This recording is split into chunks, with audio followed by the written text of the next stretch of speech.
اب آپ اس مبارک سلسلے کا 23واں حلقہ سماعت فرمائیں۔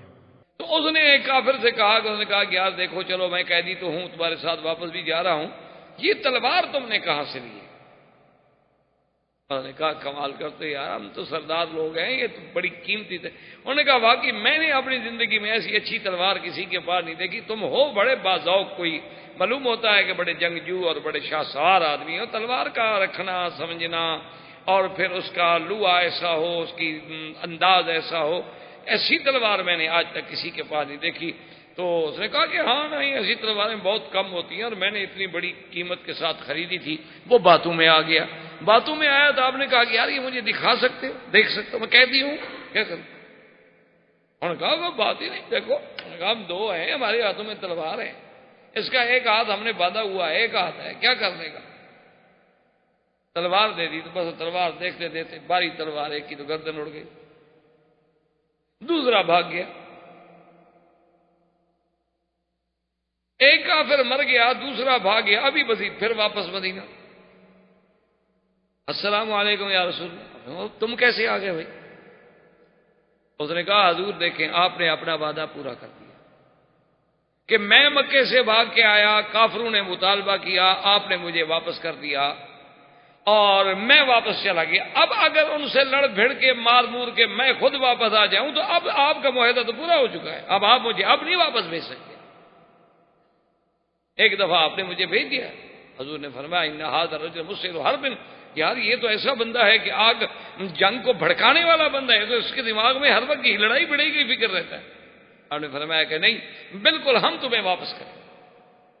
وہ کافر بھاگتا بھاگتا آ گیا، وہ جو بچ گیا تھا، حضرت نے فرمایا ابھی لے جاؤ اس کو۔ ہم نے تو کہا جی میں تو نہیں لے جاتا، ہم دو نہیں لے جا سکے تو میں اکیلا اس کو کیسے لے جاؤں؟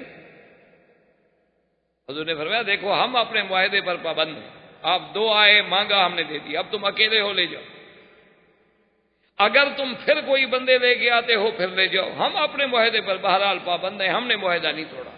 اگر تم اپنے قیدی کی حفاظت نہ کر سکو تو اس کا ذمہ دار تو میں نہیں ہوں۔ اس نے کہا حضور میں اکیلا تو نہیں لے جاتا، میں جاتا ہوں واپس ان کو جا کے مکے والوں کو بتاتا ہوں بھی ایک بندہ تو مر گیا ہے۔ حضور نے فرمایا ابھی وسیع بات سنو، تم مدینے میں نہیں رہ سکتے۔ کہا کیوں یا رسول اللہ؟ کہا نہیں مدینے میں رہو گے وہ پھر مانگیں گے میں دے دوں گا، اگر تم بچنا چاہتے ہو تو پھر مدینے میں مت رہو، ہم سے نکل جاؤ، جب ہم سے مطالبہ کریں گے ہم کہہ سکتے ہیں ہمارے پاس ابو بصیر ہے ہی نہیں تو ہم کیسے دے دیں۔ تو اس نے کہا اچھا یا رسول اللہ اگر آپ یہی چاہتے ہیں تو السلام علیکم میں بھی جا رہا ہوں۔ ابھی بصیر وہاں سے نکلے، مکے اور مدینے کے درمیان میں ایک جگہ تھی جس کا نام ہے مقام عیر۔ بیر عیر جو ہے وہ اتنا پہاڑی اور اتنا مشکل ترین وہ جگہ ہے کہ ہر طرف پہاڑ ہیں اور غاریں ہیں اور بڑا مشکل، یعنی انتہائی خطرناک راستہ ہے۔ اس مقام عیر پہ آ گئے ابھی بصیر، وہاں آ کر انہوں نے اس پہاڑیوں کے اس جگہ پہ جو غاریں تھیں ان میں اپنا ڈیرا لگا لیا اور مکے والوں کو پیغام بھیجا کہ بھائی جو آدمی بھاگے مدینے نہ جانا، حضور واپس کر دیتے ہیں، میرے پاس آ جاؤ۔ اب سب سے پہلے جو بندہ پہنچا وہ ابو جندل تھا، وہی سوید ابن عمر کا بیٹا، اس کو موقع ملا وہاں سے بھاگا۔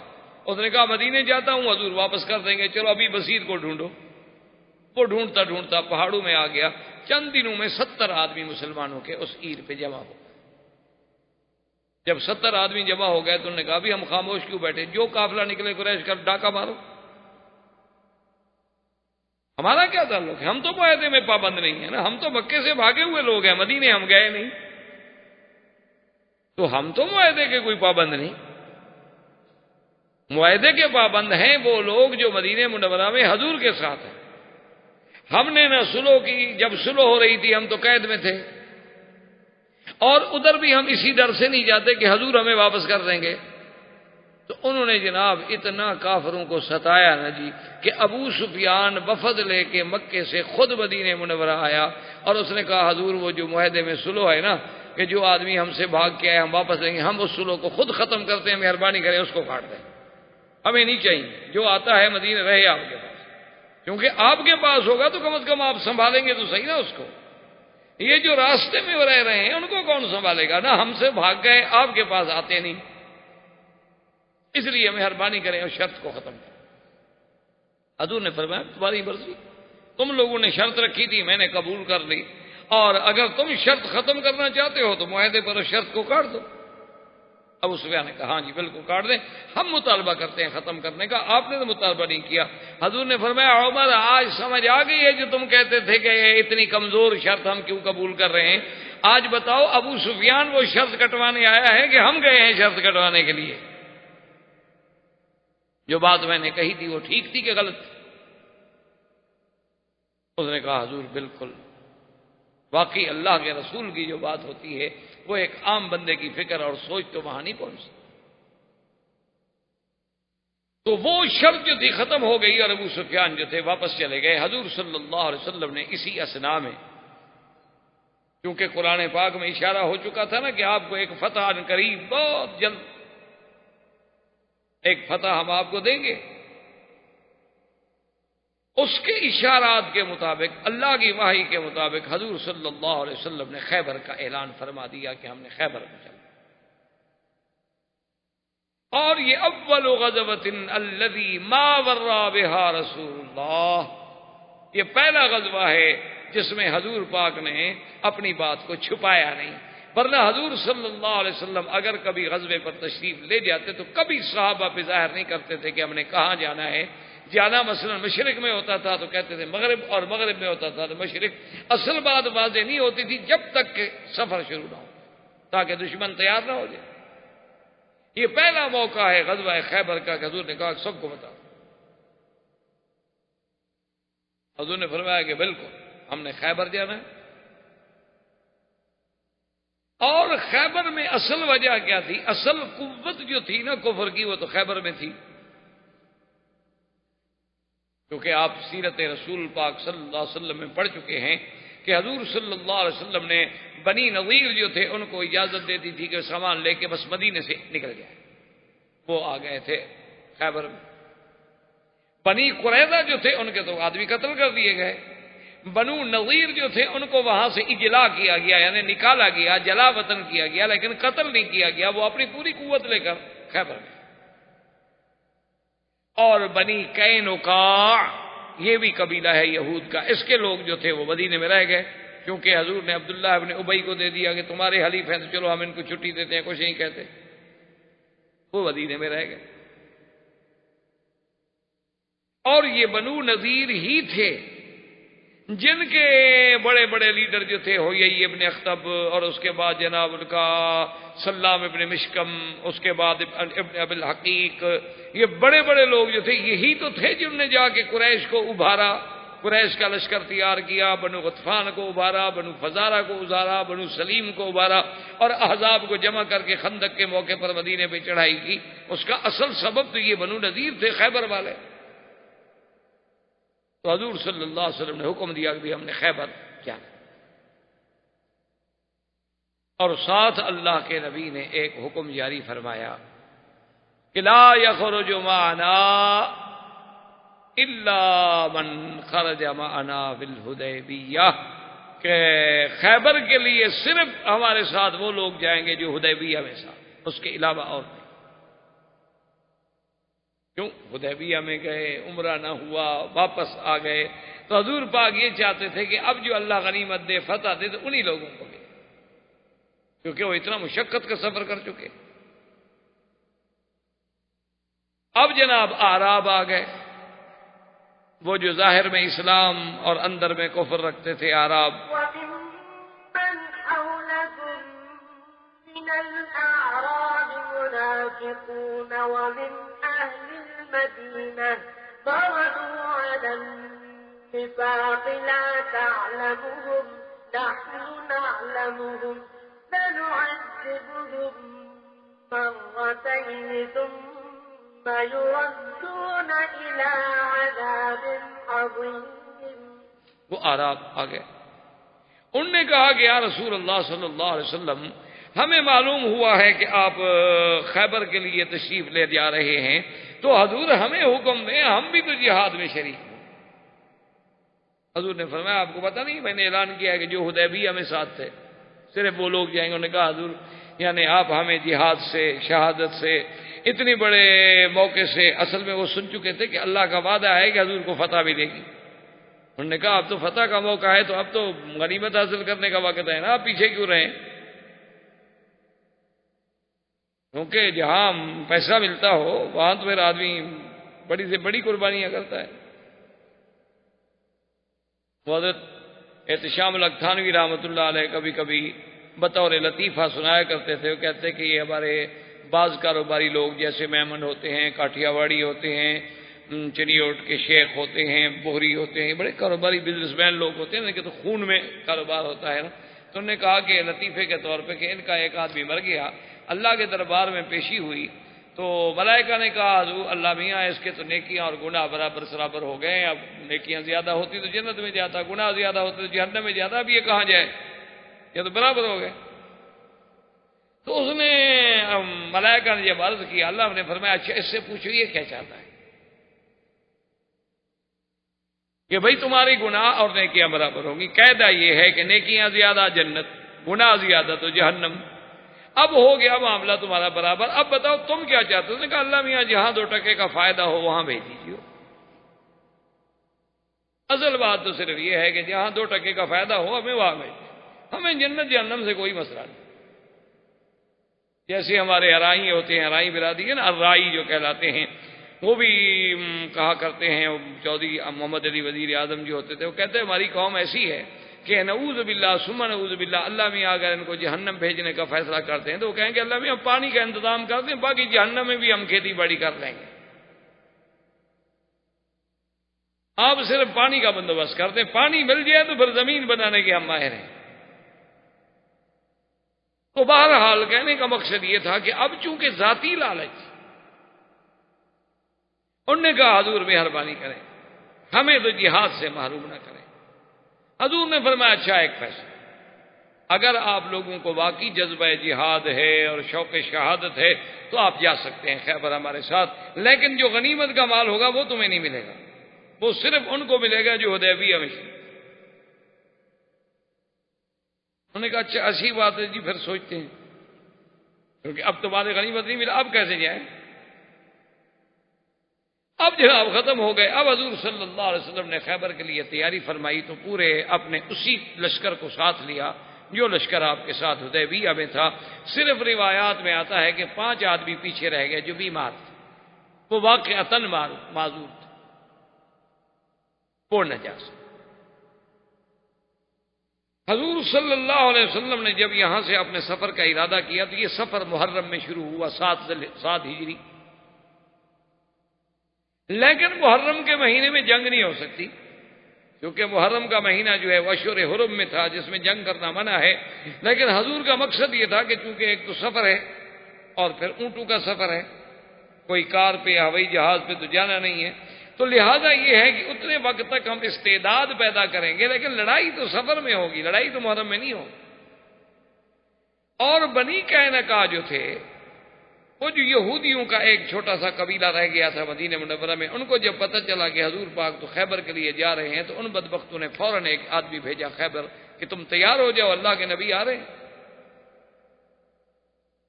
ان کا آدمی تو پکڑا گیا.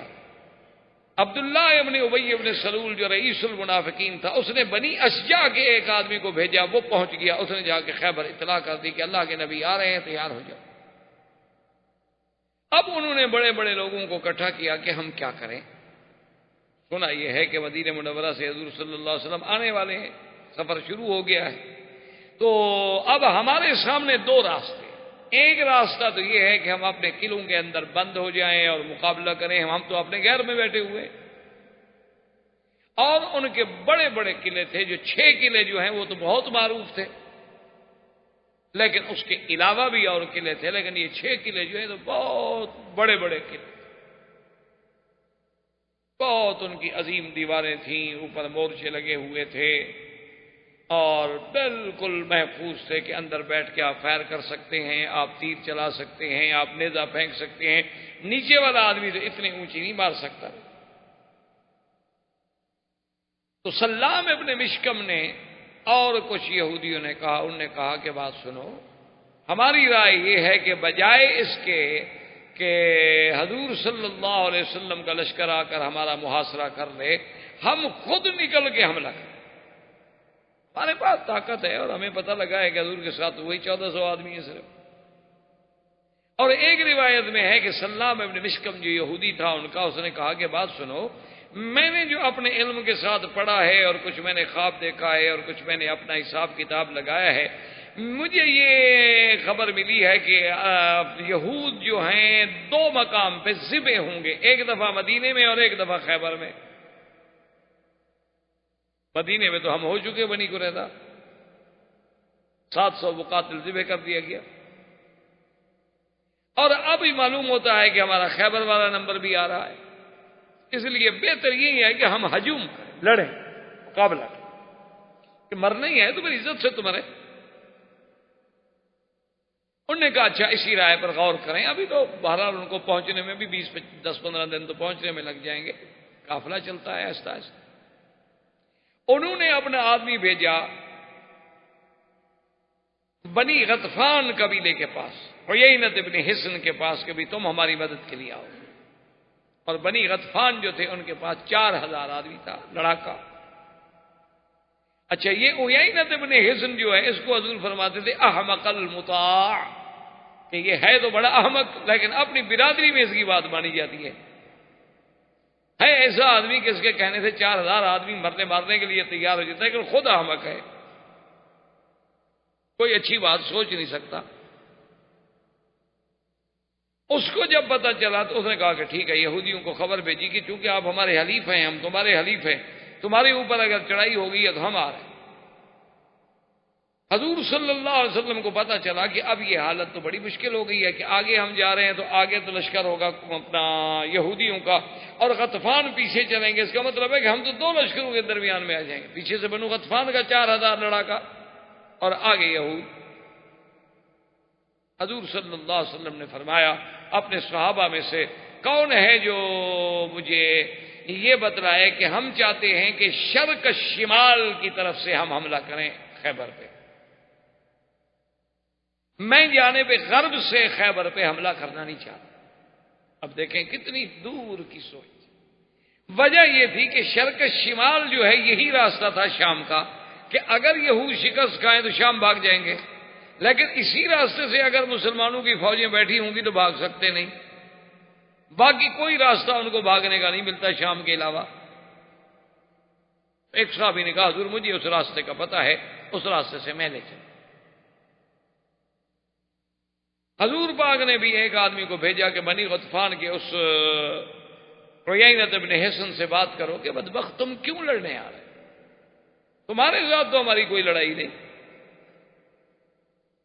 اور تم ہمارے ساتھ معاہدہ کر لو، ہم جو خیبر کے پھل آئیں گے نا، آدھا پھل تمہیں دینے کے لیے تیار ہیں، تم اپنے قبیلے کی فوجیں واپس لے کے جاؤ، ہمارے پیچھے نہ آؤ۔ اس کو کہا گیا، بہرحال قصہ مختصر کہ اس نے کوئی بات نہ مانی۔ انہوں نے کہا کہ نہیں، یہود میرے حلفاء ہیں، میرے حلیف ہیں، میں ان کی مدد کروں۔ ابھی وہ خود تو پہنچ گیا، عیینۃ ابن حصن چونکہ وہ تو گھوڑے پہ تھا، اس کے گھوڑے بڑے تیز رفتار تھے، خود تو اپنے 1-2 آدمیوں کے ساتھ خیبر میں پہنچ گیا، لیکن فوج اس کی ابھی جو لشکر تھا اور 1000 کا لشکر لے کے آ رہا تھا، 4000 میں سے 1000 مسلح لے کے آیا، تو وہ ابھی پیچھے تھے کہ وہ راستے میں رات کو سوئے ہوئے ہیں کہ ایک آواز آتی ہے کہ یا بنو غطفان، او بنو غطفان اپنی عورتوں اور بچوں کی حفاظت کرو۔ اتنی زور کی آواز آتی ہے کہ سارا قبیلہ، سارا قافلہ سنتا ہے، ہڑبڑا کے اٹھتے ہیں، وہ کہتے ہیں اوہ، اس کا مطلب یہ ہے کہ ہم ادھر نکلے ہیں اور مسلمان نے پیچھے ہمارے قبیلوں پر بھی حملہ کر دیا ہے، خیبر تو صرف 1400 آدمی جا رہا تھا۔ اس کا مطلب یہ ہے کہ ہمارے جو اصل آزمودہ کار لڑاکا لوگ تھے وہ تو حملے کے ادھر نکل پڑے، اور پیچھے بہرحال ہماری طاقت کمزور ہو گئی تو مسلمان نے شاید حملہ کر دیا۔ انہوں نے کہا جی چھوڑو یہودیوں کو مرے، ہم اپنے بچوں کی تو فکر کریں۔ وہ جناب دوڑے واپس۔ اب وہ آواز کس نے دی تھی اس کا کوئی پتہ، اللہ کی طرف سے فرشتوں کو حکم ملا. وہ جب اپنے گھر میں پہنچے وہاں جا کے دیکھا بیوی بچے سب ٹھیک ٹھاک ہے, کھیتی باڑی اسی طرح ہو رہی ہے. انہوں نے کہا کوئی خوف؟ انہوں نے کہا کچھ نہیں. انہوں نے کہا ہمیں تو ایسی آواز, انہوں نے کہا بس ایسی آواز میں ویسے آ گئی ہوگی, یہاں تو کچھ نہیں, کوئی مسلمان ہم پر چڑھائی کرنے نہیں آیا, کوئی لڑائی نہیں, تمہارے سامنے نہیں ہم بیٹھے ہوئے من سے. ان نے پھر حسین اپنے حسن کو بھیجا کہ جی وہاں تو کوئی لڑائی نہیں. اسے کہا چلو پھر سب آ جاؤ, 4000 کے 4000 آ جاؤ. اس کا مطلب ہے کسی مسلمان نے ہمیں دھوکہ دیا. اور حضور صلی اللہ علیہ وسلم اپنے قافلے کے ساتھ بڑھ رہے ہیں تو ایک صحابی تھے عامر ابن سلمۃ ابن الاکوع. انہوں نے ہودی کہتے ہیں کہ ایسے اشعار رجزیہ پڑھ لیں کہ تاکہ سفر میں ذرا آسانی پیدا ہو جائے. اور خدا کی قدرت ہے کہ جب آدمی رجز پڑھتے ہیں نا جس اپنا اونٹوں کو چلانے والے, تو اونٹ بھی ذرا سپیڈ اپنی تیز کر لیتے ہیں. تو اس نے جب ہودی پڑھنی شروع کی تو اللہ نے ان کو ایسی آواز دی تھی کہ صحابہ کہتے ہیں کہ بالکل اونٹ جو تھے وہ تو تیز ہو گئے. حضور صلی اللہ علیہ وسلم اپنا اونٹ اس کے قریب لائے اور آپ نے فرمایا رفقاً بالقواریر. عامر, اتنی خوبصورت آواز کے ساتھ اتنی زور سے تم رجز پڑھ رہے ہو, تمہیں پتہ نہیں ہے کہ قافلے میں عورتیں بھی ہیں اور عورتوں کے دل جو ہیں وہ تو شیشے کی ٹوکر ہوتی ہے, کسی کی اچھی آواز سنی ہو سکتا ہے دل ٹوٹ جائے. تو تم ہودی پڑھو لیکن ایسا ایسا اتنے زور کے ساتھ نہ پڑھو. اور پھر تمہاری آواز میں اتنا جادو ہے کہ انسان اونٹ جو ہے وہ بھی مائل ہو کے دوڑ رہے ہیں. اور ساتھ حضور نے کہا یرحمک اللہ, اللہ تم پہ رحم کرے. حضرت عمر نے سن لیا. حضرت عمر نے کہا واجبت یا رسول. حضرت عمر نے کہا حضور آپ نے کہہ دیا اللہ رحمت کرے, مانا یہ ہے کہ اس کے لیے جنت واجب ہو گئی, یہ شہید ہو جائے. کیونکہ حضور جس کو بھی کہہ دیتے تھے یرحمک اللہ, اشارہ ہوتا تھا کہ یہ شہید ہو جائے. اس نے کہا حضور اگر آپ نہ کہتے تو ہم اس کی ہودی سے, اس کی آواز سے کچھ دیر تمتع کرتے, لیکن اب آپ نے فرمایا میری زبان سے جو بھی نکلتا ہے وہ اللہ کے حکم سے نکلتا ہے, میں اپنی زبان اپنے ارادے سے تو کچھ کہہ نہیں سکتا ہوں. تو خدا کی شان دیکھیں کہ جیسے حضور مبارک کے لفظ مبارک نکلے تھے سب سے پہلے شخص شہید ہونے والوں میں یہی عامر ابن سلمۃ ابن الاکوع. سلمۃ ابن الاکوع وہ ہیں کہ حدیبیہ میں جن سے حضور نے 2 دفعہ بیعت کی, یعنی ایک دفعہ وہ بیعت کر گئے, حضور نے پھر بلائے کہ سلمہ بیعت کرو. تو حضور بایا تو حضور میں تو بیعت کر چکا ہوں. حضور فرمایا پھر بیعت, کیونکہ سلمۃ ابن الاکوع اتنا اللہ نے ماشاءاللہ قوت والا انسان بنائے تھے. یہ اتنی تیز رفتار آدمی تھا کہ ایک دفعہ قریش نے گھوڑے سوار ہو کے, گھوڑوں پہ سوار انہیں مقابلہ کیا, لیکن یہ پیدل بھاگ گئے ان سے, یعنی گھوڑے نہیں پکڑ سکے, اتنا تیز چلنے والا آدمی. بھی ان کے بیٹے تھے عامر ابن سلمۃ ابن الاکوع. اب اسی سے اندازہ کریں کہ لشکر صحابہ کا ہو, سرکار دو جہاں قیادت کر رہی ہوں, اور ہودی رجز پڑھنے والا بھی صحابی ہو, کوئی وہاں آلات موسیقی بھی نہیں ہیں, لیکن اس میں بھی حضور کہیں کہ عورتوں کے دل پہ چوٹ لگ سکتی ہے. اور یہاں تو ہمارے گھروں میں تو میرے خیال میں ہر وقت گانا ہی صرف عورتوں کے لیے ہوتا ہے, جی گھر میں بیٹھی ہیں بیچاری اکیلی کیا کریں. ہم تو جی ڈپٹی پہ چلے گئے نا, وہ اکیلے جو بیچاری بیٹھی ہے آخر اس کے لیے بھی کوئی مشغولیت کوئی مصروفیت, کیونکہ وہ تلاوت قرآن تو مشغولیت بن نہیں سکتی, حدیث کا مطالعہ بھی مشغولیت نہیں بن سکتی. سونا عورت کے لیے بہت مشکل ہے, اس کو بولنے کی عادت ہوتی ہے, اس نے بولنا تو ہے نا, آخر کوئی تو بولے, کوئی نہ بھی بولے تو کم از کم شیشے کے سامنے کھڑی ہو کے بھی بولتی رہے گی, کیونکہ اس نے تو کیا کرے آخر. تو جب یہ عالم ہو تو خود اندازہ لگا لیں کہ ہمارے اس غنا کا اور گانے کا کیا اثر ہوتا ہے معاشرے پر, اور ہمارا اب معاشرہ جو ہے وہ کہاں جا رہا ہے, اس کو اب آپ خود سوچیں. تو حضور صلی اللہ علیہ وسلم کا لشکر جب خیبر کے قریب آیا تو صحابہ نے اللہ اکبر اللہ اکبر اللہ اکبر لا الہ الا اللہ, تحلیل تکبیر تسبیح. حضور نے فرمایا کیوں اتنے زور سے, انکم لا تدعون صما ولا غائبا, تم کو اس رب کو پکار رہے ہو جو غائب ہے, سنتا نہیں ہے. اتنا زور زور سے کیوں پکار رہے استب؟ تو حضور صلی اللہ علیہ وسلم تکبیر و تحلیل کے اس ذوق میں، اچھا خدا کی شان دیکھیں کہ کو یہودیوں نے فیصلہ کر لیا ابھی قلعہ بند ہو گیا، یہودی سب قلعہ بند، اور انہوں نے کچھ گھوڑے سوار رکھے تھے جو صبح جائیں نکلیں اور پتہ لگائیں کہ قافلہ حضور صلی اللہ علیہ وسلم کا آیا ہے کہ نہیں آیا۔ پہلے گھوڑے والے جاتے تھے اور اس کے بعد جو ہیں پھر وہ مزارے جو زمین میں کام کرتے ہیں کھیتوں میں باغوں میں وہ جاتے تھے۔ اللہ کی شان دیکھیں جس رات حضور نے داخل ہونا ہے وہ گھوڑے والے بھی سو گئے، مزارے بھی سو گئے۔ صبح جب آنکھ کھلی تو دھوپ نکل آئی تھی، انہوں نے کہا یہ کیا ہو گیا؟ انہوں نے کہا بس آنکھ نہیں کھلی۔ انہوں نے مضروں سے کہا بھی اب تو کافی دن چڑھ گیا ہے، اب تو نگرانی کرنے کی ضرورت نہیں، آپ چلے جائیں۔ تو اسی رات میں اللہ کے نبی داخل، بات زندگی باقی تو بات باقی انشاءاللہ۔ برادران اسلام، واجب الاحترام بزرگوں، دوستوں، بھائیوں، عزیز نوجوانوں، دروس سیرت نبویہ علی صاحبہ الف الف الصلاۃ والتحیہ کے ضمن میں ہم نے بات جو تھی وہ تقریباً خیبر تک سلسلہ درس جو ہے وہ پہنچا۔ اس غزوہ خیبر کی تفصیل کے عرض کرنے سے پہلے اللہ کے قرآن کی ان آیات کو ذرا توجہ کے ساتھ اپنے ذہن میں رکھ لیں، کیونکہ دراصل سیرت نبوی جو ہے، جیسا کہ سیدہ عائشہ صدیقہ رضی اللہ تعالی عنہا کا فرمان ہے کہ جب حضور صلی اللہ علیہ وسلم کی سیرت، آپ کے اخلاق، آپ کے خلق کے بارے میں بی بی عائشہ سے پوچھا گیا تو بی بی عائشہ صدیقہ نے ایک جملے میں سرکار دو جہاں کی سیرت بیان فرمائی۔ یعنی آپ حیران ہوں گے کہ اللہ نے سیدہ عائشہ صدیقہ رضی اللہ تعالی عنہ کو کتنا علم کے اندر گہرائی اور گہرائی عطا فرمائی تھی کہ ایک جملہ اور اسی میں ساری سیرت بیان کر۔ بی بی عائشہ نے فرمایا کان خلقہ القرآن، اگر میرے محبوب کی سیرت دیکھنی ہے تو پھر قرآن دیکھ لو، یعنی جو قرآن میں ہے اس کا اگر عملی نمونہ دیکھنا ہے تو وہ محمد مصطفیٰ صلی اللہ علیہ وسلم۔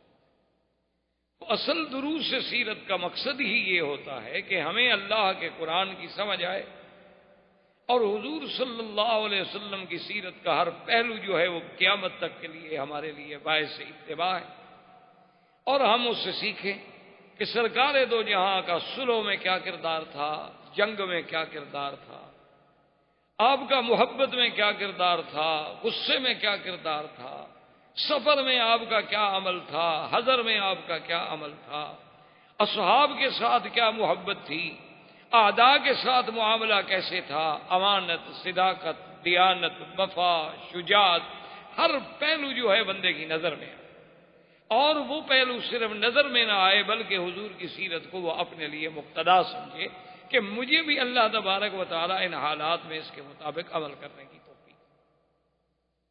تو اب آپ دیکھیں قرآن پاک پہ غور فرمائیں کہ جب حضور پاک نے بیعت لی تھی حدیبیہ میں جو آپ پڑھ چکے، تو اس بیعت کو اللہ نے کتنی بڑی عظمت دی کہ ان الذین یبایعونک، میرا مدنی محمد مصطفیٰ جو لوگ آپ کی بیعت کر رہے ہیں، انما یبایعون اللہ، یہ میرے نبی آپ کی بیعت نہیں کر رہے، یہ تو میری بیعت کر رہے، کیونکہ آپ تو میرے لیے بیعت لے گا، اور ان کو میں نے اتنی عظمت بخشی ہے کہ ید اللہ فوق ایدیہم، کہ جب آپ ان کی بیعت کر رہے تھے تو ایک تو آپ کا ہاتھ تھا، ایک صحابی کا ہاتھ تھا، اور ان پر میرا، یعنی اللہ نے اس کو اتنی عزت و عظمت بخشی۔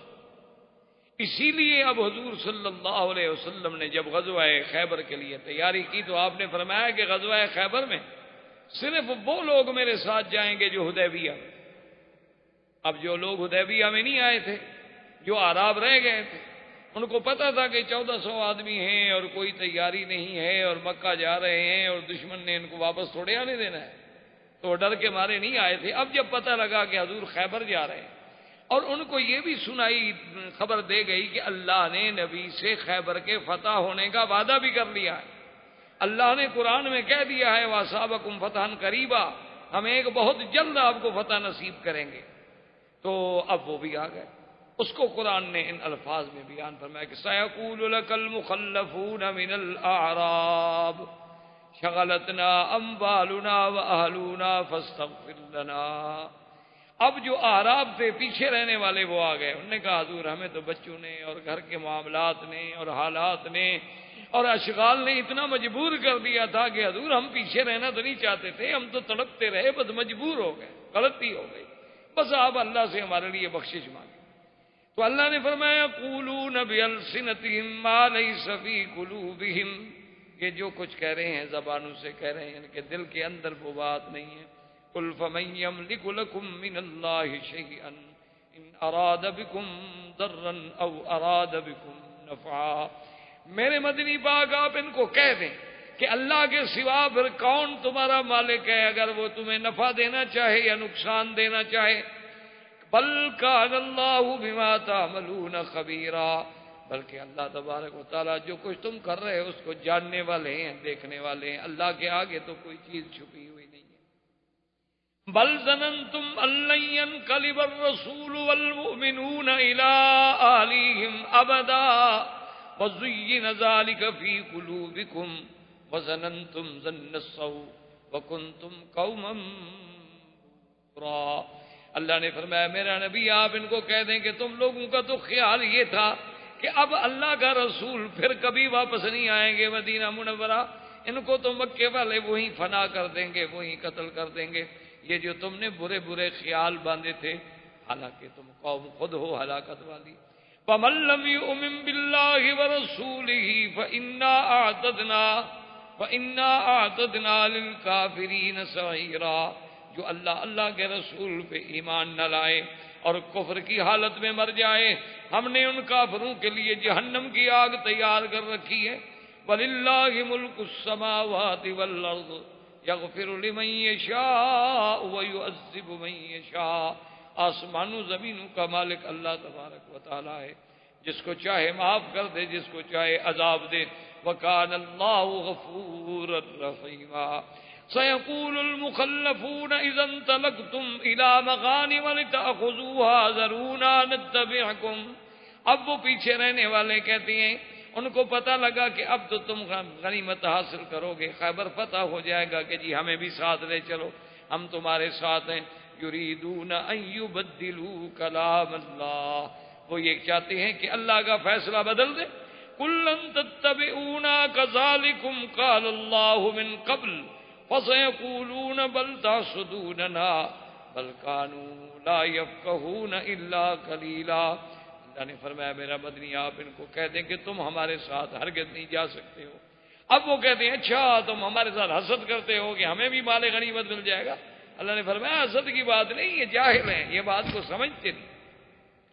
قل للمخلفین من الاعراب ستدعون الى قوم اولی باس شدید تقاتلونهم او يسلمون فان تطیعوا یؤتکم اللہ اجرا حسنا وَإِن تَتَوَلَّوْا كَمَا تَوَلَّيْتُم مِّن قَبْلُ يُعَذِّبْكُمْ عَذَابًا أَلِيمًا.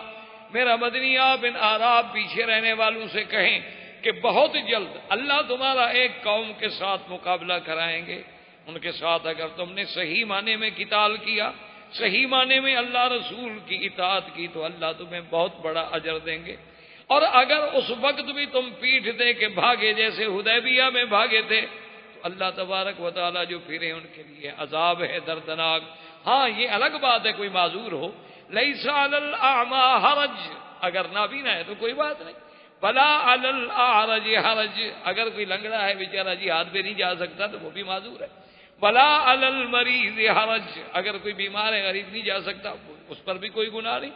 ومن یطع اللہ ورسولہ یدخلہ جنات تجری من تحتها الانہار ومن یتول یعذبہ عذابا علیما. اب اللہ نے پھر وہی ہے, لقد رضی اللہ عن المؤمنین اذ یبایعونک تحت الشجرہ فعلم ما فی قلوبہم فانزل السکینۃ علیہم واصابہم فتحا قریبا. اللہ راضی ہوا ان ایمان والوں سے جو بیعت کر رہے تھے درخت کے نیچے بیعت رضوان, اور اللہ ان کے دلوں میں جو کچھ ہے وہ جانتے ہیں.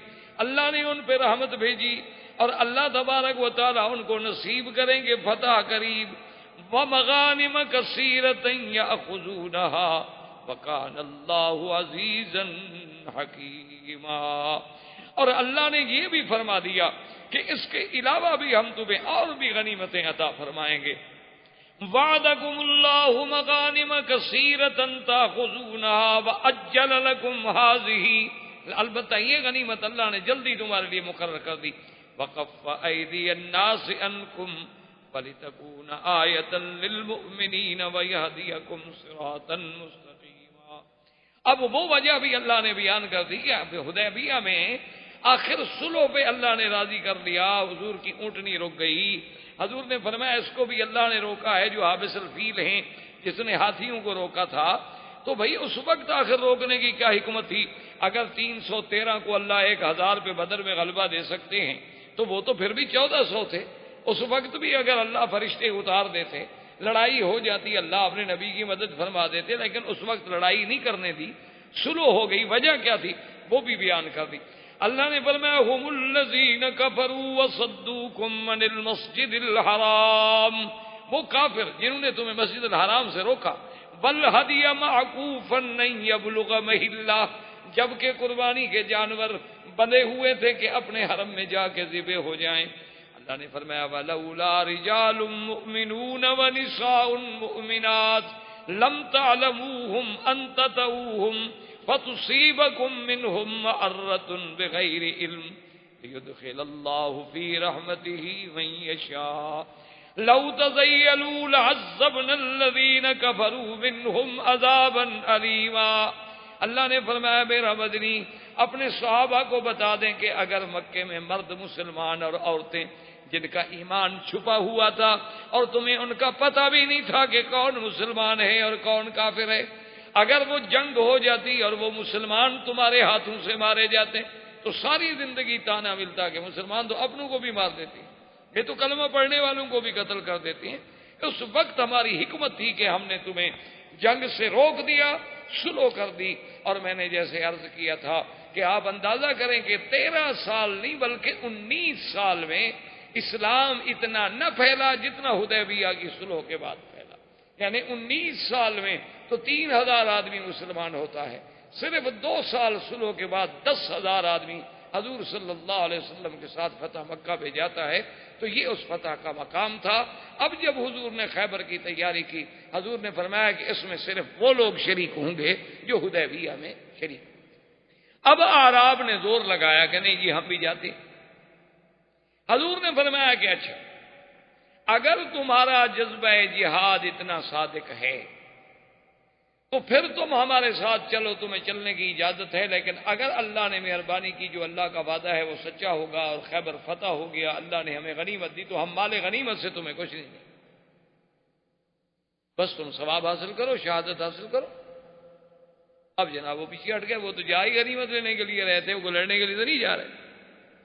حضور صلی اللہ علیہ وسلم نے لشکر چلایا اور بڑی مشقت کا سفر کرتے کرتے کرتے حضور صلی اللہ علیہ وسلم کا لشکر جو ہے وہ خیبر پہنچ.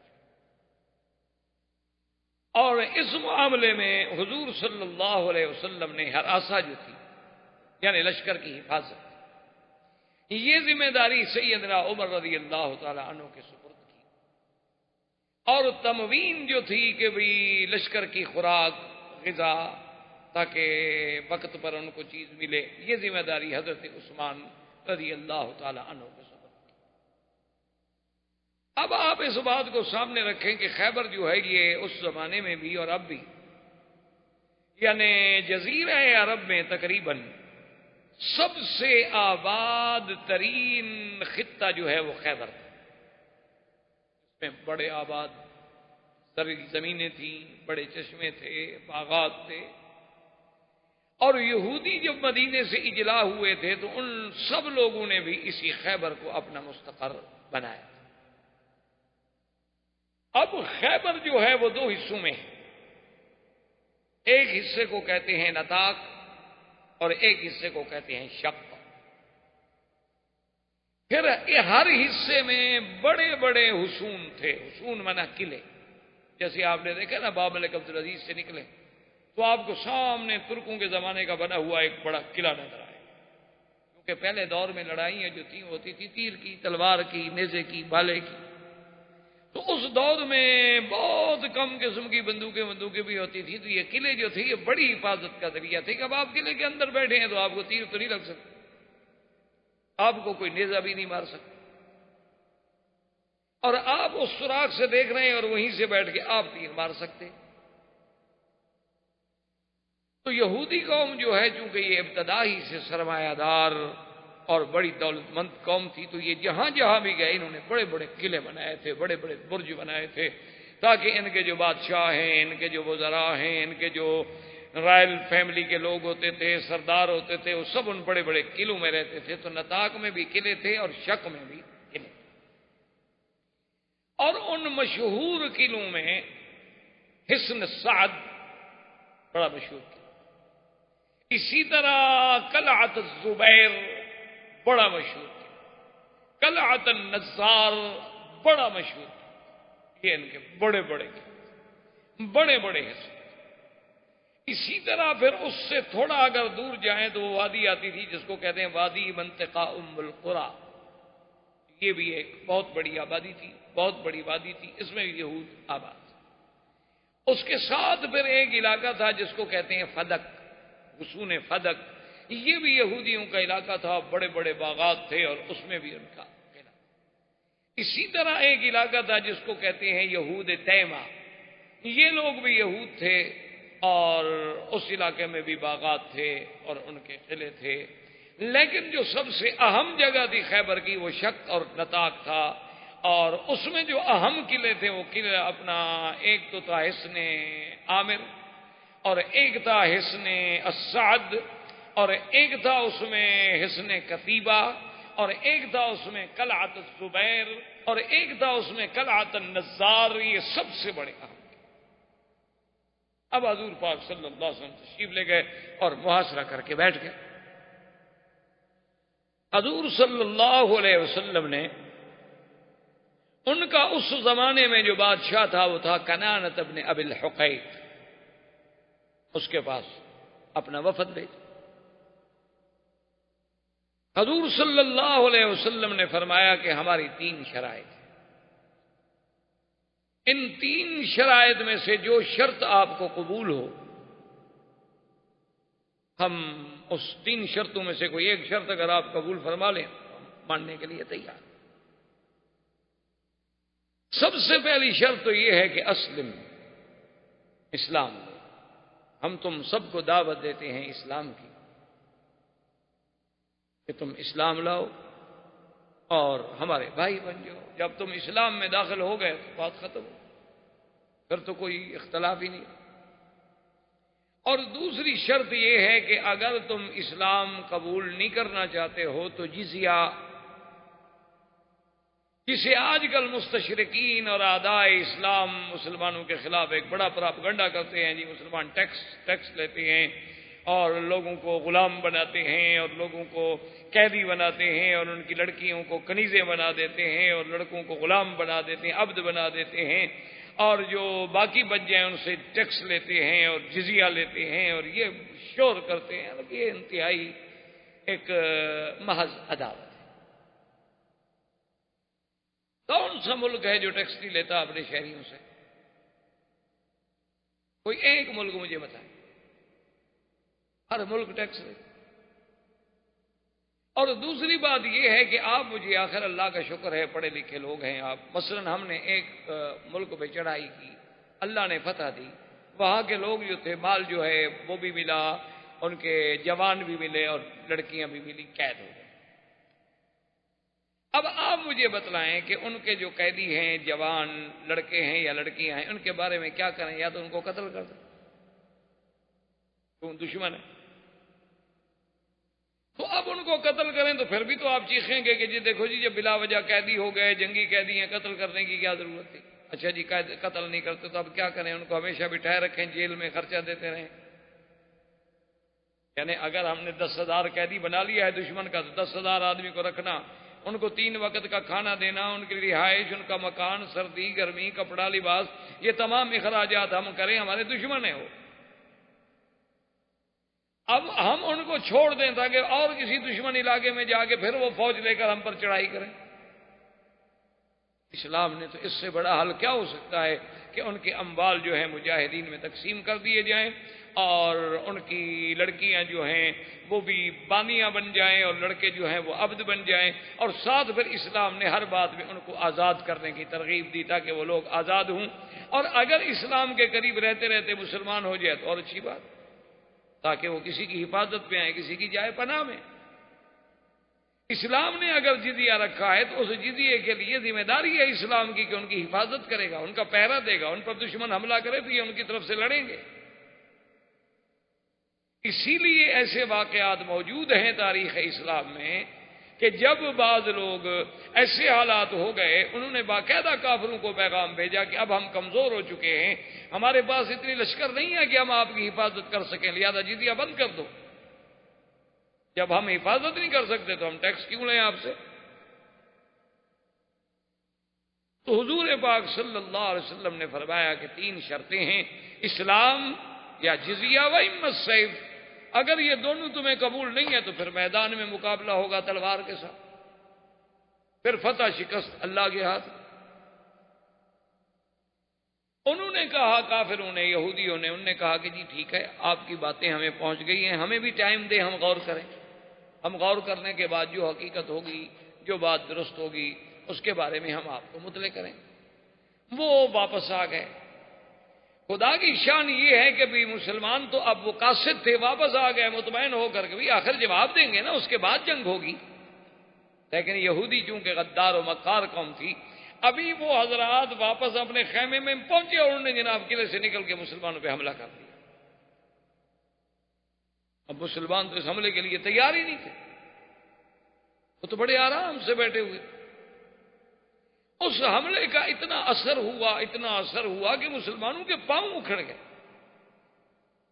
لیکن اللہ نے مہربانی کی کہ مسلمان بیدار ہوئے، مسلمان تیار ہوئے، پھر مقابلے پہ ڈٹ گئے. اور آخر یہ ہوا کہ جب شام کا وقت آیا تو یہودی جو تھے وہ اپنے لشکر کے ساتھ واپس قلعے میں چلے گئے اور قلعے میں داخل ہو کر قلعہ بند کر دیا. لیکن سب سے پہلا غدر جو تھا ان کا سامنے آ گیا کہ بھئی ہم نے وفد بھیجا ہے، آپ شرائط قبول کرتے ہیں یا انکار کرتے ہیں، اس کے بعد باقاعدہ اعلان جنگ ہوتا. محمود ابن مسلمہ ایک صحابی تھے، وہ اسی اثنا میں لڑتے اور رات ہو گئی، اندھیرا ہو گیا، تو وہ یہودیوں کے ایک قلعے کی دیوار کے نیچے جا کے تھک کے بیٹھ گئے. کہا تھوڑا سانس لے لوں اور پھر چلا جاؤں. ان یہودیوں کو جو پتہ چلا تو ان کا ایک بہت بڑا ماہر جنگجو آدمی تھا جس کا نام مرحب تھا. یاسر، مرحب، یہ بڑے ان کے مشہور لوگ تھے. وہ مرحب باہر نکلا اور اس نے آ کے تلوار سے حملہ کیا، اور محمود ابن مسلمہ جو تھے وہ بیچارے اتنی تلوار لگی زخمی ہو گئے، اور زخمی حالت میں بیچارے وہاں سے بھاگے، لیکن اپنے خیمے، اپنے کیمپ تک پہنچتے پہنچتے شہید. اور یہ سب سے پہلے شہید ہوئے جنگ خیبر. اسی اثنا میں بنو غطفان، وہ جن کے بارے میں آپ پہلے پڑھ چکے ہیں، جن کے سردار کے بارے میں حضور نے فرمایا تھا الاحمق المطاع، یہ ہے تو احمق لیکن ہے ایسا بے وقوف کہ اس کی لوگ مانتے ہیں. بہرحال وہ اپنا لشکر لے کے نکلا کہ میں یہودیوں کو مدد کو پہنچوں، کیونکہ یہودی ہمارے حلیف ہیں. حضور صلی اللہ علیہ وسلم نے اپنا وفد بھیجا، آدمی بھیجا کہ بھئی تم عقل کرو، تمہارے ساتھ تو ہماری لڑائی نہیں ہو رہی، ہم تو خیبر کے یہودیوں پر لڑائی کر رہے ہیں، اور تم بنو غطفان کہاں یہاں سے ہم سے بھی زیادہ دور ہو مدینہ منورہ سے، تم کیوں خام خواہ لشکر لے کے آ رہے ہو؟ عقل کرو. اچھا چلو ایسا کرو کہ تمہارے ساتھ ہم فیصلہ کرتے ہیں کہ آدھا پھل جو ہے اللہ نے ہمارا خیبر ہمیں فتح کر دیا، تو سال میں جو پھل ہوگا آدھا تمہارا آدھا مسلمانوں کا، لیکن تم اپنا لشکر لے کے واپس جاؤ. اس نے کہا جی عجیب بات ہے، خیبر فتح نہیں ہوا اور آدھا پھل آپ مجھے دے رہے ہیں، میں کیسے مان لوں؟ انہوں نے کہا اچھا بھی اگر خیبر فتح ہو گیا، آخر معاہدے میں تو رسک لینی پڑتی ہے نا، ہم تمہیں پورا خیبر کا 1 سال کا پورا پھل دیں. انہوں نے کہا کہ نہیں جی میرے یہود حلیف ہے، میں تو ان کی مدد میں نہیں رکتا۔ حضور کو اطلاع ملی کہ وہ ظالم نہیں رکتا، اور اس کے پاس بڑا جنگجو لشکر تھا، 4000 لڑاکا۔ ابھی وہ راستے میں تھے اور ان کا یہ احمق المتاج جو سردار تھا عیینہ بن، یہ تو خیر اپنے گھوڑے پہ جلدی سے پہنچ گیا، خیبر میں داخل ہو گیا اور یہودیوں کے سرداروں کے پاس پہنچ گیا۔ لشکر تو بہرحال وہ قافلے کی رفتار۔ اب جناب رات کو سوئے ہوئے ہیں کہ ایک آواز دینے والے نے آواز دی ہے، سارا خسار خن۔ ایک آواز دینے والے نے بڑے زور سے آواز دی، یا بنو غطفان اولادکم ونساؤکم، بنو غطفان تم اپنے بیوی بچوں کا فکر کرو، کہاں لڑنے کے لیے جا رہے ہو، بیوی بچے کہاں چھوڑ کے جا رہے ہو، بتائے وہ کیا ہو گیا۔ اب وہ آواز پورے اس مسکر میں گونجی، وہ اٹھا بھی تم نے سنی، اس نے کہا اس کے بندہ ڈھونڈو، گھوڑے دوڑاؤ، ادھر جاؤ ادھر جاؤ، کوئی آدمی نہیں ملتا۔ انہوں نے کہا معلوم یہ ہوتا ہے کہ ہم تو ادھر آ گئے نا، اور مدینہ منورہ سے حضور سارے مسلمانوں کو تو لے کے آئے نہیں، 1400 آدمی لائے ہیں صرف، باقی 2-3 ہزار آدمی تو وہاں موجود ہے، ان نے ہمارے بچوں کو حملہ کر، ہم تو برباد ہو گئے، مارے گئے۔ انہوں نے لشکر واپس کیا اور ایک آدمی بھیج دیا اپنے سردار کے پاس کہ بھی ہمارے گھروں پہ حملہ ہو گیا ہے، ہم اپنا لشکر لے کے واپس جائیں۔ وہ لشکر لے کے واپس چلا گیا اور یہ یہاں بیٹھا یہودیوں کے ساتھ معاہدے کر رہا ہے کہ میرا لشکر آ رہا ہے، میرا لشکر آ رہا ہے، میرا لشکر آ رہا ہے۔ اسی اثنا میں اطلاع ملی کہ تمہارے تو اپنے قبیلے پہ حملہ ہو گیا، یہ بھی بھاگا پھر واپس۔ یہودی نے کہا کہ جاؤ تم پہلے اپنی خبر تو لو۔ اسی اثنا میں 2 دن کے بعد مرحب نکلا قلعے سے اور مبارزت کی دعوت دی کہ میں یبارزنی، کون ہے جو میرے مقابلے میں؟ حضرت علی رضی اللہ عنہ۔ لیکن محمد ابن مسلمہ، وہ جو محمود ابن مسلمہ تھے نا، ان کے بھائی تھے دوسرے محمد، ایک تو محمود تھے اور ایک دوسرے تھے محمد ابن مسلمہ، وہ دوڑتے ہوئے آئے اور انہوں نے کہا علی مہربانی کرو تم اس کے مقابلے پہ نہ جاؤ، ھذا الرجل الذی قتل اخی، یہ وہی بدبخت ہے جس نے میرے بھائی کو مارا ہے، تو اس کے مقابلے کا مجھے حق۔ حضرت فرمایا مجھے تو کوئی اعتراض نہیں، بات تو یہ ہے کہ کافر ہے، ہم نے مقابلہ کرنا ہے، اس نے دعوت مبارزت دی، میں نے قبول کر لی۔ انہوں نے کہا نہیں مہربانی کریں آپ ذرا پیچھے۔ حضرت علی پیچھے رک گئے۔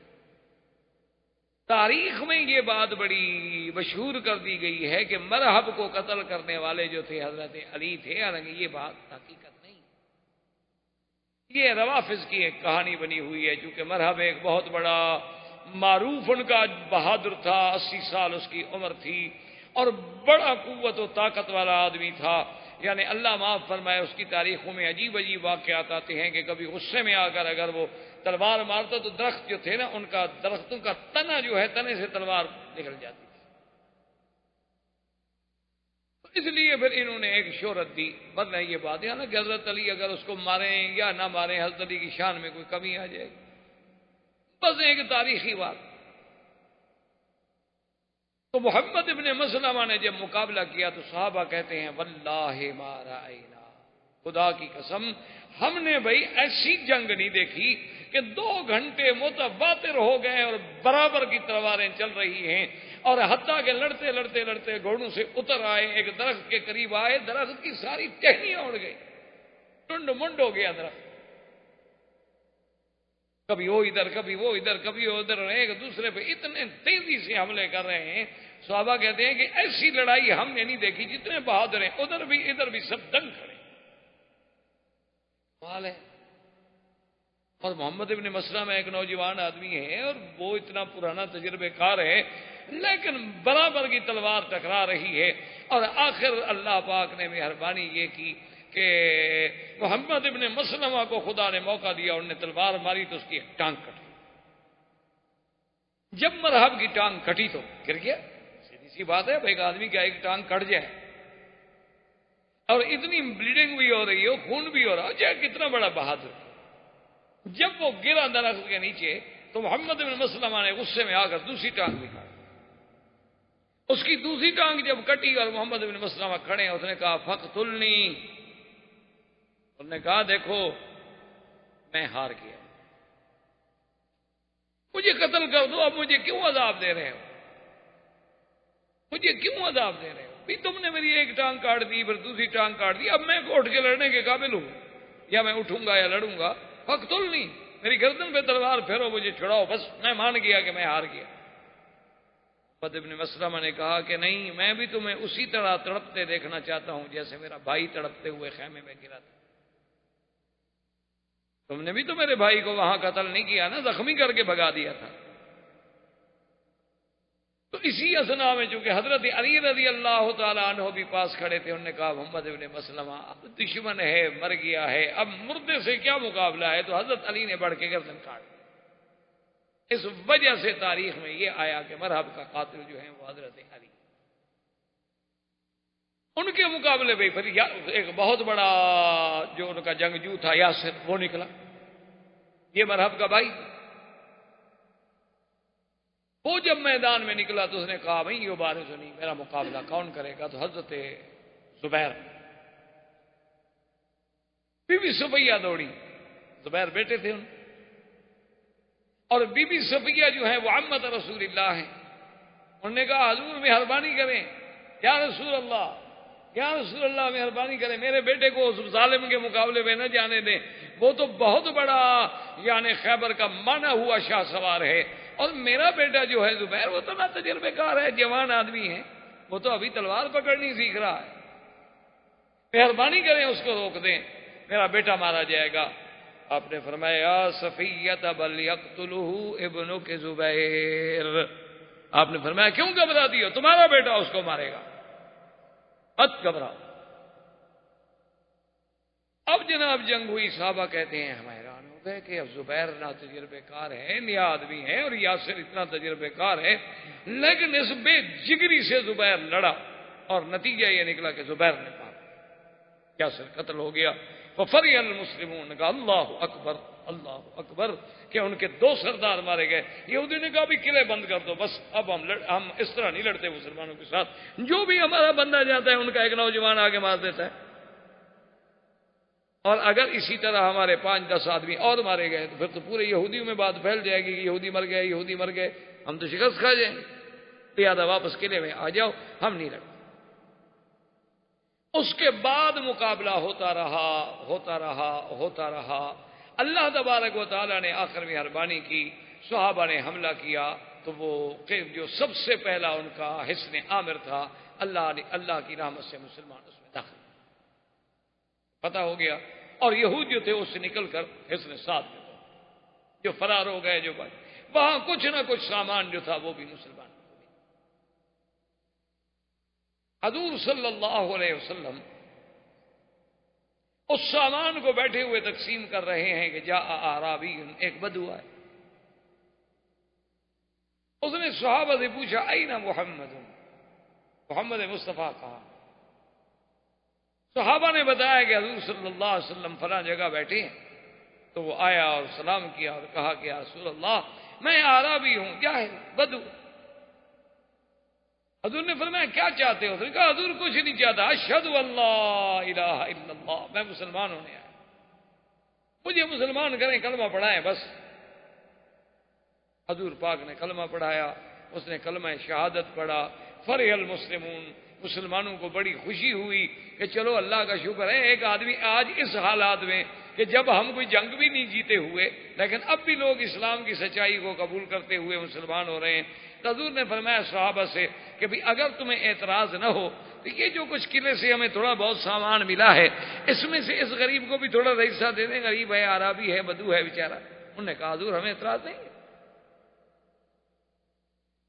حضور نے فرمایا اچھا اس کو سامان دے دو، وہ کھڑا ہو گیا، اس نے کہا واللہ ما جئت لہذا، انہوں نے کہا حضور پاک میں اس کے لیے نہیں آیا تھا کہ مجھے مال غنیمت مل جائے گا، مجھے کچھ سامان مل جائے گا، میں تو اس لیے آیا ہوں اقتل فی سبیل اللہ فی نہری ھذا، میں تو اس لیے آیا ہوں کہ اللہ کے راستے میں یہ میری جگہ کٹے اور میں شہید ہو جاؤں، میں تو شہادت کی موت کے لیے آیا ہوں۔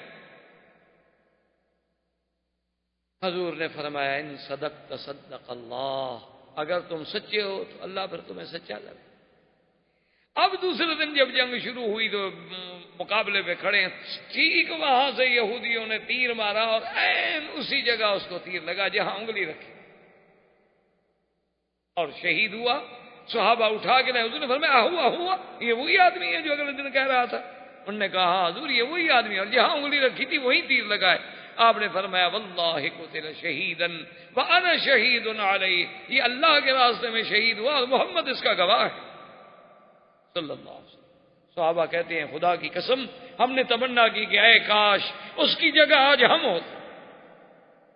یہی وہ راز ہے میرا بھائی جو مسلمانوں کو اللہ نے عظمت دی ہے، جو کفر کو سمجھ نہیں آ سکتا۔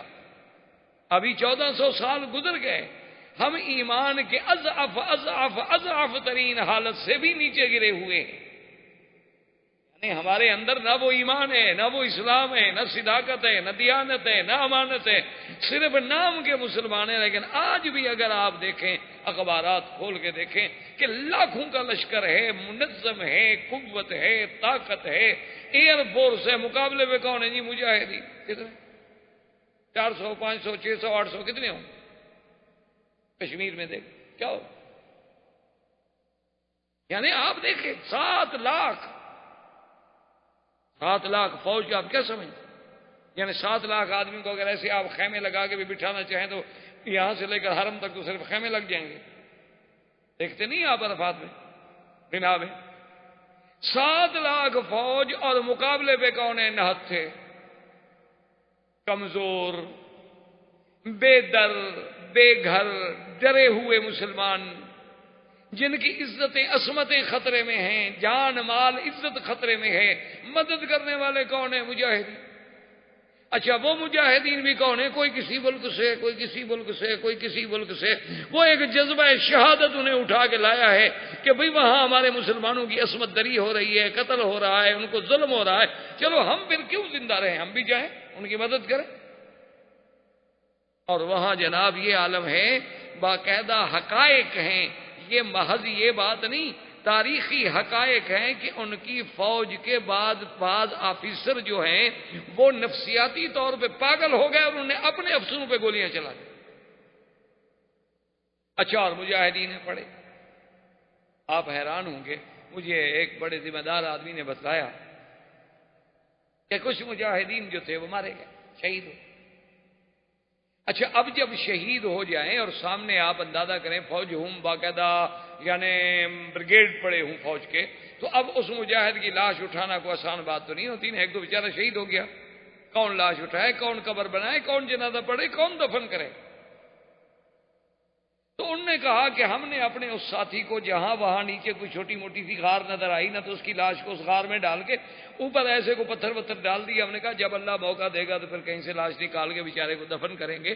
تو کہتے ہیں جناب کہ ہم نے تقریباً 1 سال کے بعد اپنے ان 2 ساتھیوں کی ہمیں موقع ملا اور جا کے جب ہم نے لاشیں نکالی تو کہنے لگے مکی صاحب ہم حرم میں بیٹھے ہیں، خدا کی قسم ہے ان کے بالوں میں جو تیل لگا تھا نا وہ بھی ابھی تازہ تھا، معلوم ہوتا تھا کہ ابھی ابھی لیٹ گئے ہیں، سو گئے، ان کو نیند آ گئی۔ اور اسی طرح بدن نرم ہے، نہ بدبو ہے، نہ کوئی تکلیف ہے، چہروں پہ مسکراہٹ ہے۔ جیسے اللہ کہتا ہے کہ شہید کو مردہ نہ کہو، اللہ نمونہ دکھلاتے ہیں کہ دیکھ لو۔ انہوں نے کہا جی ہم لے گئے اور پھر جا کر ہم نے باقاعدہ دفن کیا۔ تو میرے کہنے کا مقصد یہ تھا کہ یہ وہ جو جذبہ ہے، یہ جو مسلمان کے پاس، اسی لیے آپ دیکھ لیں کہ بڑے سپر پاور ہیں، بڑی بڑی قوتیں ہیں، بڑی بڑی طاقتیں ہیں، خلاؤں کو مسخر کر لیا ہے۔ وہ جب جانتے ہیں کہ مسلمانوں کے پاس کچھ نہیں ہے، کمزور ہیں، سب کچھ ہے، کیا وجہ ہے کہ ساری قوتیں اسی مسلمان کے خلاف لڑنے مرنے پر تیار کھڑی ہیں؟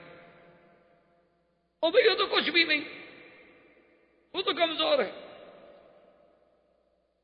وہ تو بھائی ان کے پاس ٹیکنالوجی نہیں ہے، وہ جاہل ہیں، ان کے پاس 35% آدمی پڑے ہوئے نہیں ہیں، ان کا ہر بندہ جو ہے جناب بالکل فقر و فاقہ کا شکار ہے، اور ہر بندہ جو ہے وہ بکا ہوا ہے، قرضے میں جکڑا ہوا ہے۔ انہوں نے گویا ہمیں IMF نے، ورلڈ بینک نے خریدا ہوا ہے، لیکن ان کو نیند کیوں نہیں آتی رات کو مسلمان کے لفظ سے؟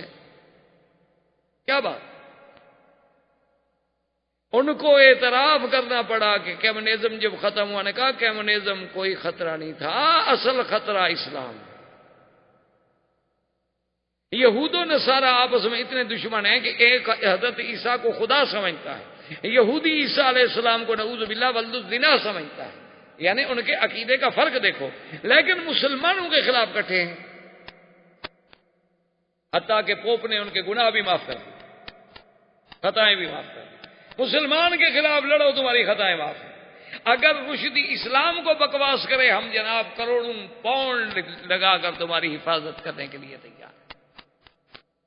کیوں؟ وہ رشدی اوپر سے نکل آیا ہے، سونے کے قلم سے لکھتا ہے۔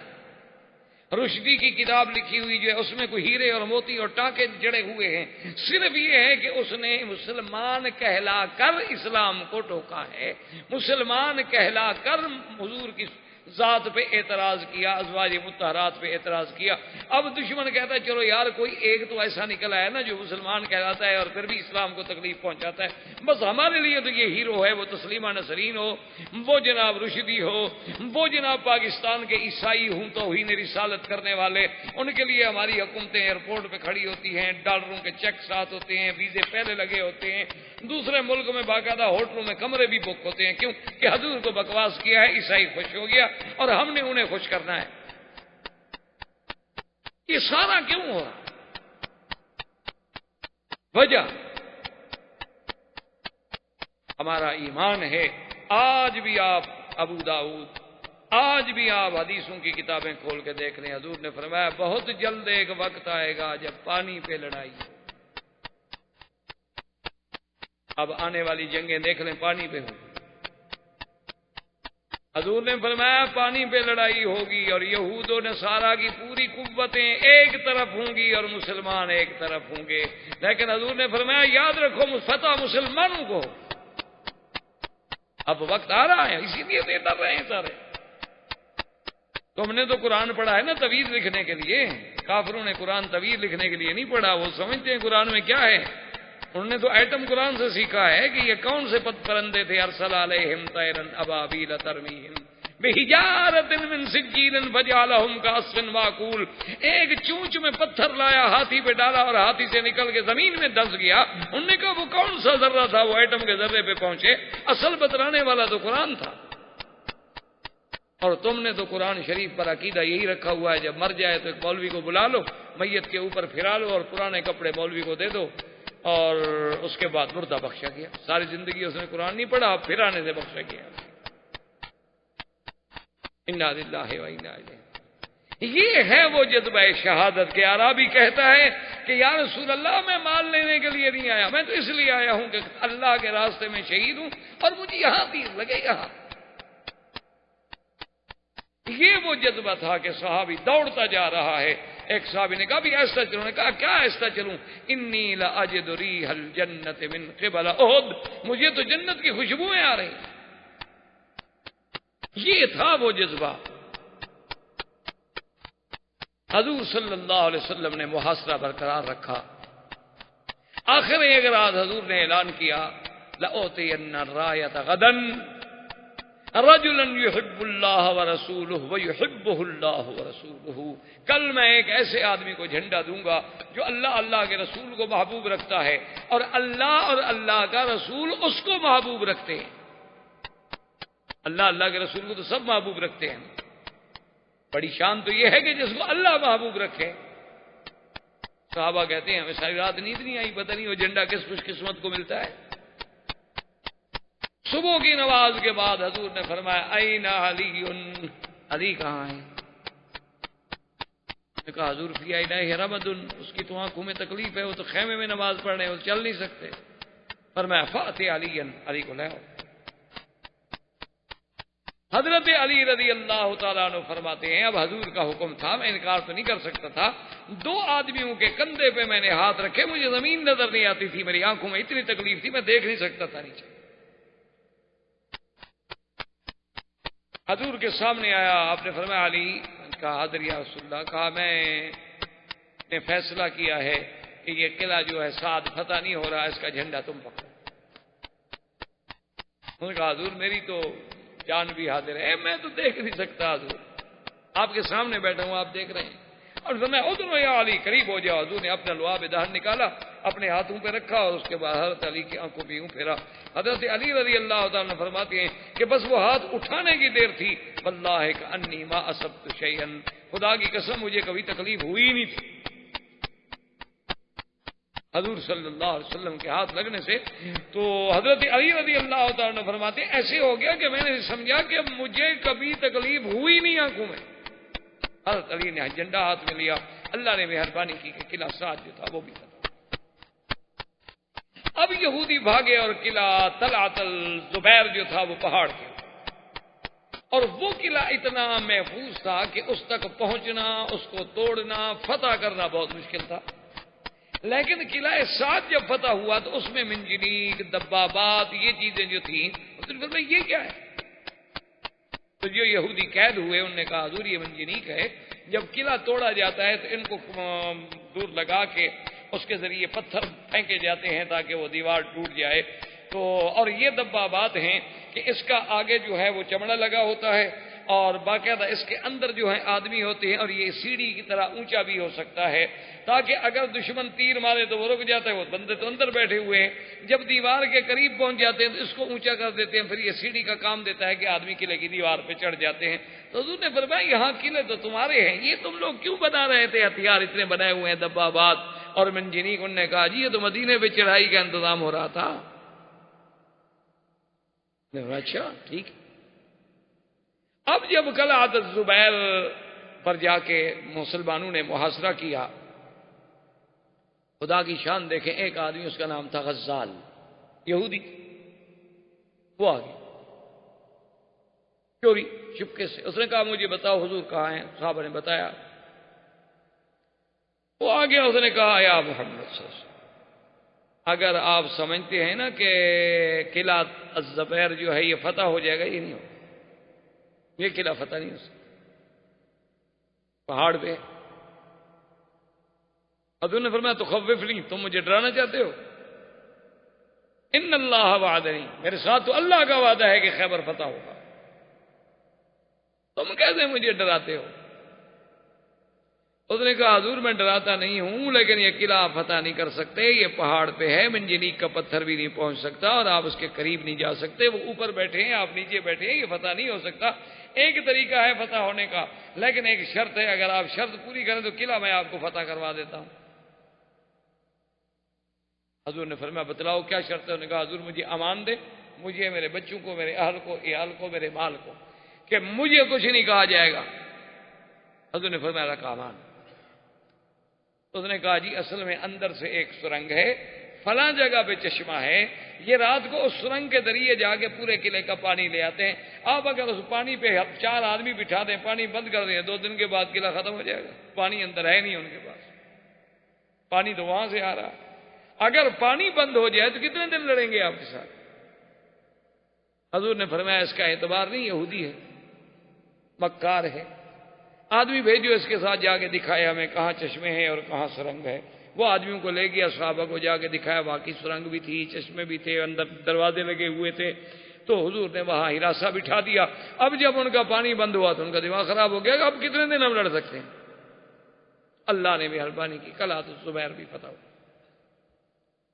اب وہ اس سے آخری دوسرے حصے کے قلعہ النزار میں آ گئے، اور تمام یہودیوں کے بیوی بچے اہل عیال سب قلعہ النزار میں تھے۔ مسلمانوں نے اس کا محاصرہ کیا، اللہ نے مہربانی کی، وہ قلعہ بھی فتح۔ اور اسی قلعے میں صفیہ بنت حیی بن اخطب، وہ جو یہودیوں کا بڑا سردار اس کی بیٹی، اور زوجتا کنانۃ ابن ابی الحقیق، ان کا جو بادشاہ تھا یہودیوں کا خیبر میں، اس کی یہ بیوی، یہ بھی قیدیوں میں آئی۔ اور حضور پاک نے مال غنیمت میں جب قیدی تقسیم کیے تو یہ حضرت دہیہ کے حصے میں آ گئے۔ ایک صحابی دوڑتے ہوئے آئے، انہوں نے کہا یا رسول اللہ صفیہ بنت ملک وزوجۃ ملک۔ اس نے کہا حضور بی بی صفیہ جو ہے نا ایک بادشاہ کی بیٹی اور ایک بادشاہ کی بیوی، لن یصلح الا لک، مہربانی کریں آپ صحابی کسی کے حوالے نہ کریں، اس کو آپ اپنے لیے۔ چلو کم از کم ان کو یہ تو احساس ہونا کہ ایک بادشاہ کی بیوی تھی، بادشاہ کی بیٹی تھی، بادشاہ کے گھر تو گئی نا. لیکن یہ ان کے لیے بڑی موت کی بات ہوگی کہ بھئی آپ ایک صحابی کو دے دیں ان کی بیٹی. حضور نے فرمایا کہ بھئی اب وہ حصے میں دہیا کی آ گئی ہے، اب یہ تو دہیا کی مرضی ہے. حضرت دہیا کو بلایا گیا تو حضور نے فرمایا کہ اس طرح مشورہ دیا. اس نے کہا واللہ ما رأیت. اس نے کہا یا رسول اللہ خدا کی قسم ہے میں نے اس وقت تک صفیہ دیکھی نہیں، میں نے تو اس کا چہرہ بھی نہیں دیکھا. آپ اگر لینا چاہتے ہیں تو اس سے بڑی خوشی کیا ہوگی مجھے.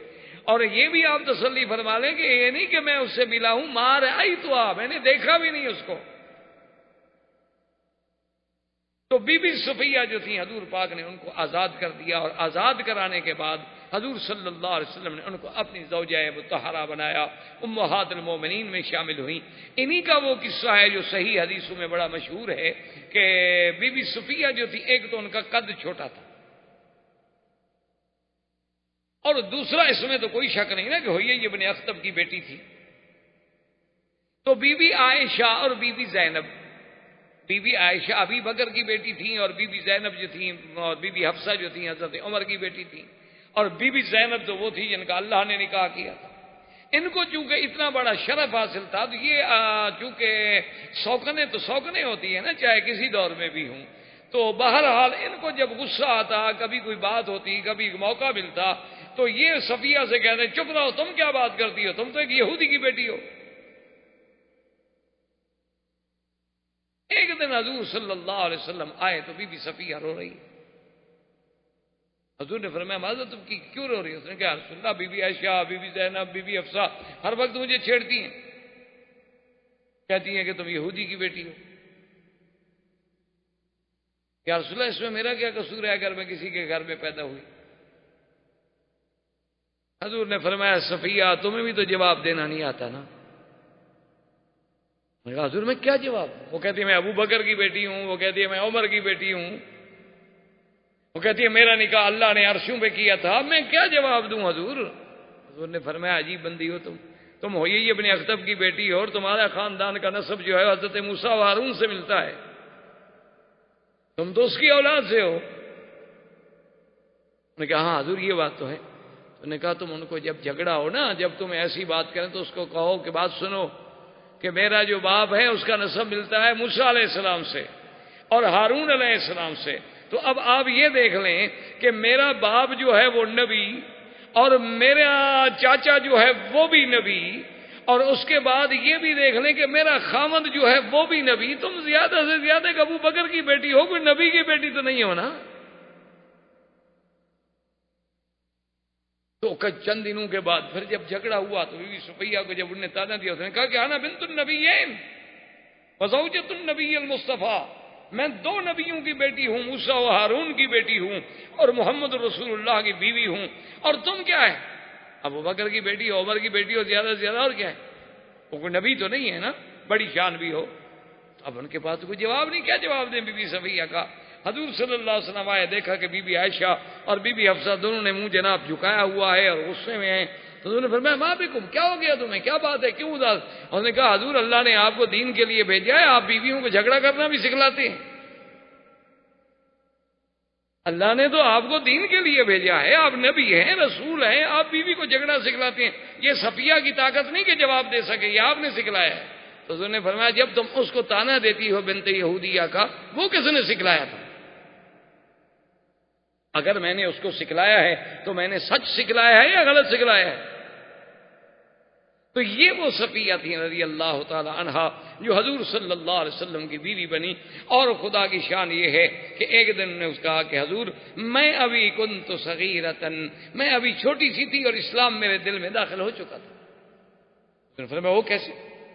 اس نے کہا جب مدینے سے نکالے گئے ہمارے چاچا بھی اور ہوئی ابن اخطب بھی، میرا باپ بھی، اور سب ہم جلا وطن ہوئے اور خیبر کی طرف جا رہے تھے، راستے میں جب بیٹھے تھے تو بات چل نکلی. میں چھوٹی سی بچی تھی اور میں ساتھ خیمے کے بیٹھی ہوئی مٹی سے کھیل رہی تھی کہ میرا باپ سے چاچا پوچھنے لگے کہ ہوئی ایک بات تو بتاؤ، تم بڑا مطالعہ کرتے ہو تورات کا، جو ہونا تھا وہ تو ہوا، لیکن یہ بتاؤ کیا یہ محمد مصطفیٰ اللہ کا سچا نبی؟ اس نے کہا اللہ کا سچا نبی. احباب کرام، اس کے بعد اب آپ اس مبارک سلسلے کی CD نمبر 24 سماعت فرمائیں۔